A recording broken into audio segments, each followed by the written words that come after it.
ഗോൾഡിൽ അടുത്ത വീക്ക് നോക്കി വെക്കേണ്ട മേജർ ആയിട്ടുള്ള ലെവൽസ് ഏതൊക്കെയാണെന്ന് നമുക്ക് നോക്കാം. ഇവിടെ ഗോൾഡിന്റെ ഒരു ഡെയിലി ടൈം ഫ്രെയിമിലെ ചാർട്ട് എടുത്തിട്ടുണ്ട്. നോക്കുവാണെങ്കിൽ ഇവിടെ ഒരുപാട് നാളായിട്ട് സപ്പോർട്ടായിട്ട് ആക്ട് ചെയ്ത ഈ ഒരു ഏരിയ ആണ് കറന്റ് ഗോൾഡ് ഇപ്പോൾ ഇവിടെ ബ്രേക്ക് ചെയ്തിട്ടുള്ളത്. നല്ലൊരു ബീറിഷ് ക്യാൻഡിലോട് കൂടി നല്ലൊരു വോളിയം ജനറേറ്റ് ചെയ്താണ് ഈ ഒരു ബ്രേക്ക് ഔട്ട് നമുക്ക് കിട്ടിയിട്ടുള്ളത്. സോ ഇവിടെ നല്ലൊരു സപ്പോർട്ട് ഏരിയ പ്രൈസ് ബ്രേക്ക് ചെയ്ത് കഴിഞ്ഞാൽ എന്താവും, അത് നല്ലൊരു റെസിസ്റ്റൻസ് ഏരിയ ആയിട്ട് അത് ആക്ട് ചെയ്യും. ഈ ഒരു റെസിസ്റ്റൻസിൽ നിന്ന് നമുക്ക് റിജക്ഷൻ കിട്ടുവാണെങ്കിൽ ഡൗൺ സൈഡിലുള്ള ഈ ഒരു സപ്പോർട്ട് വരെ ആയിരിക്കും നമുക്ക് നല്ലൊരു മൊമെന്റം കാണാൻ പറ്റുന്നത്. ഈ ഒരു സപ്പോർട്ട് വരുന്നത് ഓൾമോസ്റ്റ് ഒരു 4276 മുതൽ 4244 വരെയുള്ള റേഞ്ചാണ്. ഈ ഒരു സപ്പോർട്ടിൽ പ്രൈസിന് ഹോൾഡ് ചെയ്യാൻ പറ്റിയില്ല, ഡൗൺ സൈഡിലോട്ട് പോവുകയാണെന്നുണ്ടെങ്കിൽ നമുക്ക് നെക്സ്റ്റ് കാണാൻ പറ്റുന്നത് ഈ ഒരു ലോ വരെയുള്ള ഒരു മൊമെന്റ് ആയിരിക്കും കാണാൻ പറ്റുന്നത്.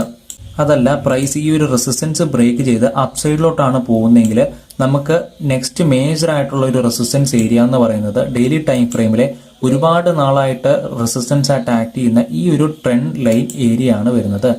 ഇവിടം വരെയാണ് നമുക്ക് നെക്സ്റ്റ് ഒരു മൊമെന്റം കാണാൻ പറ്റുന്നത്. അപ്പോൾ ഇതാണ് ഗോൾഡിൽ വരുന്ന മേജർ ആയിട്ടുള്ള ലെവൽസും മൂവ്മെന്റ്സും. ഇതൊന്ന് സേവ് ചെയ്ത് വെച്ചേരെ.